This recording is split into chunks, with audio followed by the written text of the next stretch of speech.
Hello! My name is Second Wind 814, and I just got back from seeing The Dark Tower. Yes, the movie adaptation of Stephen King's novel books. Now, and I'm pretty sure, or at least the first one, the first movie. Now, full disclosure here, I have never read any of the Dark Tower books, so I really have no idea what this movie may or may not get right or wrong. So let's get to it. So, now, if you go on Rotten Tomatoes, this movie has, I think, about 18% on there. Do I think it deserves that rating? No. I don't think it's that bad. However, I do also think it can be, well, I shouldn't say can be, but I think it is, well, average. It's just an average film. I mean, average film. Excuse me.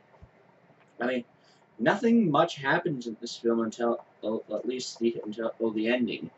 But, or actually not the ending, but the last act. So, yeah, so basically, we have this one dude, the gunslinger, played by Idris Elba, fighting the Man in Black, played by Matthew McConaughey. And honestly, I have to say, besides the two performances of those things of Idris Elba and Matthew McConaughey, this movie is just, well, bland. And this movie, it's nothing special.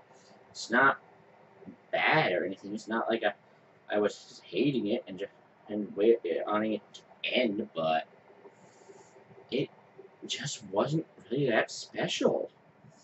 Well, it's special, and I know people are gonna hate me for saying it's bland, but not really much else I can say to it.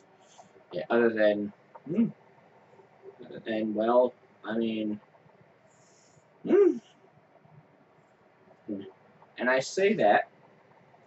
So there, as I was saying, I say that because this movie actually can be, well, kind of boring at times, a little bit slow. Oh, and I'll admit it started off interesting, but between sort of the start and the last act, it's just, well, I mean, nothing really of interest happens. Yeah, there's a few small action set pieces here. Well, I shouldn't say set pieces, but there's a few small action bits here and there. But other than that, it's just kind of boring and and when I say it's slow paced, I wouldn't say it's slow paced, but it's just they had I think bleh. Sorry about that. But as I was about to say, I think they had a good maybe vision for it, because as I've read online that Stephen King's books are basically considered the Dark Tower books is basically considered to be Stephen King's magnum opus. But it seems like this movie could have been interesting, but I think this movie suffers from two major flaws. Is one, it's too short, and two, they don't really do much with. Well, I shouldn't say that, but as I said before, nothing much happens. And I have to say, like I said, it started off strong with Jake's visions and his drawings of the work of the gunslinger's world and the Man in Black and other people. But other than that, after that, it just kind of fell off. off. Uh, uh, uh, yeah, the drawings are interesting, but other than that, it didn't really get me interested in the lore. Or, I mean, maybe I'll go and read the Dark Tower books. But yeah, I mean, I didn't really get that invested in the lore. I mean, it was somewhat interesting, but it didn't feel like it set up any lore for it. Or, I think because of the fact that this movie is only about 95 minutes or so, I think they really sold themselves short on that one because I don't think they didn't give enough time to set up the lore or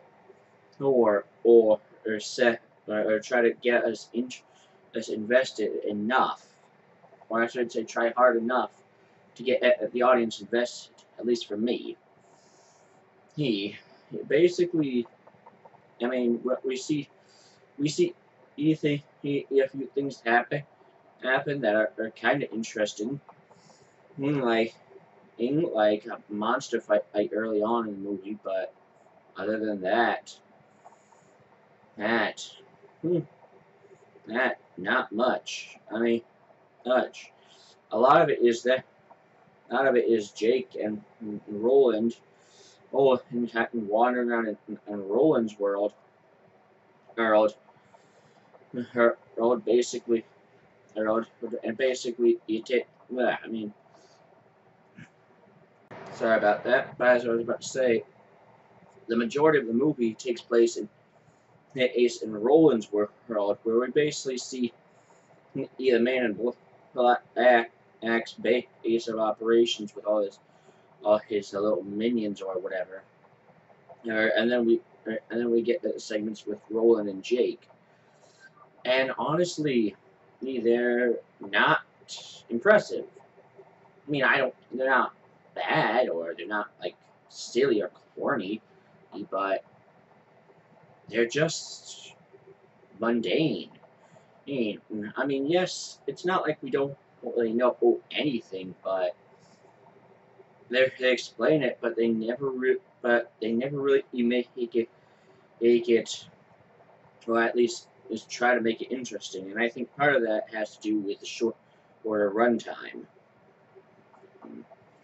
Now, will say that uh, I did think that some of it is interesting how Jake has this psychic powers with the Hine, and how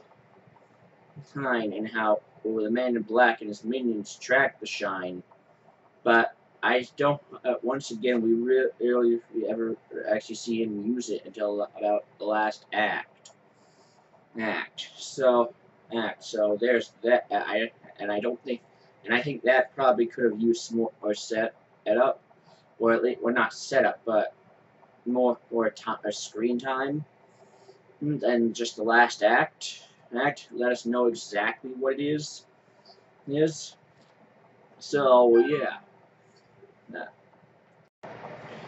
Now, now I want to go back to discussing the last act, because this is basically when the real action begins.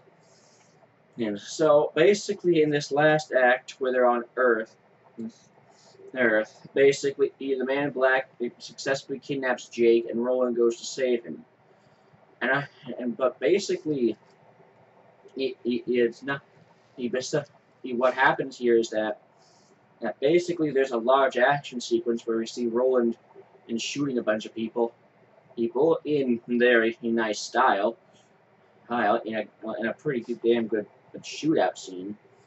But and then we see him kill the Man in Black. But other than that, that's pretty much the only major action scene we have in this movie.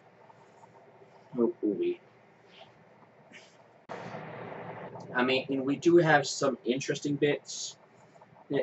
It's other than the last act, like where we see Roland and his father, where we basically establishes that the Man in Black is this super powerful sorcerer, I don't know if I would call him all powerful, but basically the Man in Black basically has the powers to basically kill people by just saying stop breathing or hate or kill each other. He can literally just make people do that by just saying it. So, dang it. And now I think, yeah, sorry, I lost my train of thought there. But as I was about to say, he can do this, but it's only really demonstrated a few times in the movie. He's not basic movie, and when he comes to Earth, he uses his powers on a random girl to make her hate her mother. And honestly, it's not enough to get me invested in this villain. Yes, Matthew McConaughey does put on a good performance, but other than that, this villain, this Man in Black, I'm just not very invested in. It's like, no, I didn't want to see, it's like, I didn't want to see, really care.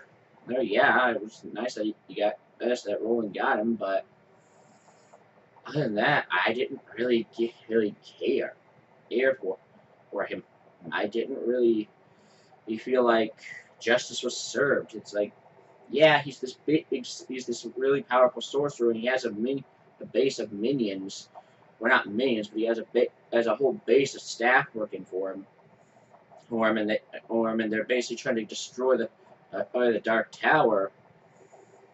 But other than that, I'm just not invested in him. And unfortunately, the same kind of goes for Roland. And Roland, I think I got a little more invested in because we see more of him in the movie than we do of the Man in Black. Well, kind of equal, but since Roland is the main focal point of the or main focus of the story, I got a little bit more invested in him. I have to say, I think it was kind of cool how he has this rapid reload for his guns. But other than that, I just wasn't very invested in the characters. Jake, I mean, yeah, it's kind of cool that he has the psychic powers, but I wasn't really invested in him. Like, there's a part where they come to Earth, and basically Jake goes check on his parents, his mom and his I guess stepdad or whatever, and they go no in, and they go in, and it's revealed that Jake killed. I mean, the Man in Black killed Jake's parents.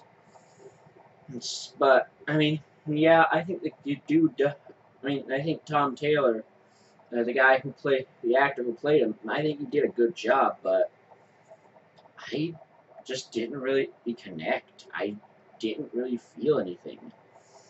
I mean, it's like, and that's I think one of the problems they had with this movie, and I think it once again goes back to the short runtime. I really think they should have made this movie longer because I really think they sold themselves short. I don't think they gave themselves enough time to get us, the audience, invested in these characters. At least for me.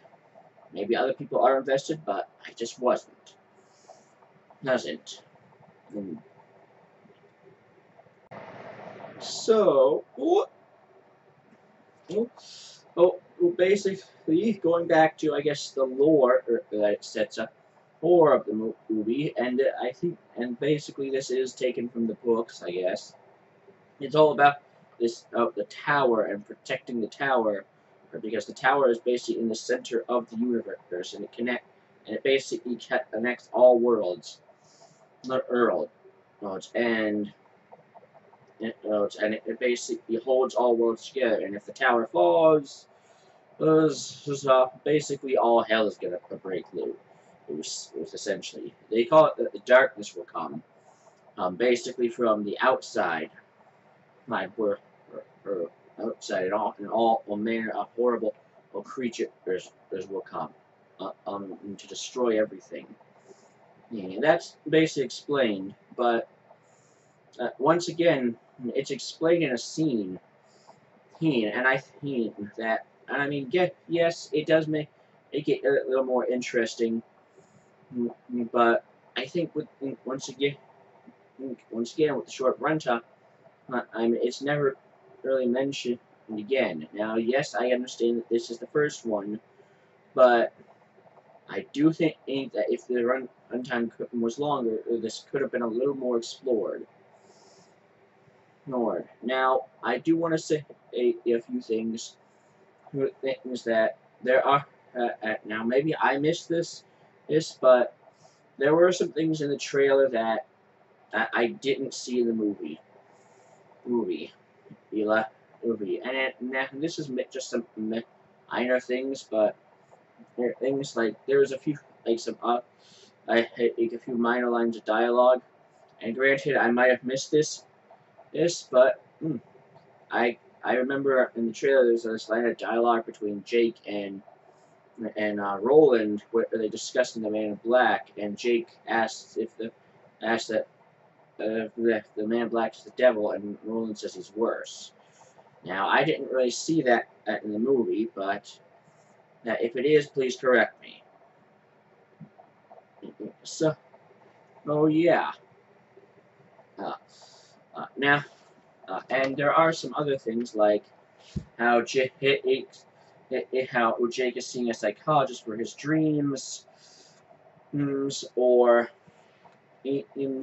how, well, basically he draws these pictures of what he sees in his dreams.